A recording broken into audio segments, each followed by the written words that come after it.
रात गए नामालूम अफराद ने लकी मुरवत में लकी सीमेंट फैक्ट्री पर हमला कर दिया। फायरिंग से एक सिक्योरिटी गार्ड जहां बहक 5 को जगमाल बना लिया गया।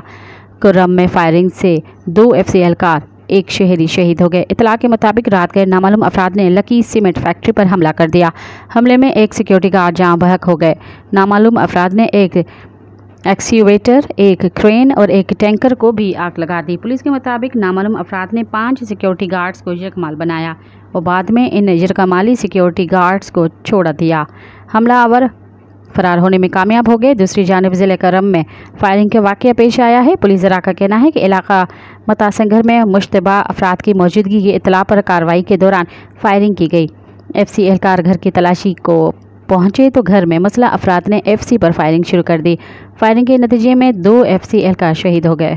मज़ीद ख़बरन ऐं तफ़सीलात लाइ विज़िट कयो असांजी वेबसाइट www.awamiNewsHD.com ऐं ॾिसंदा रहो अवामी न्यूज़ HD।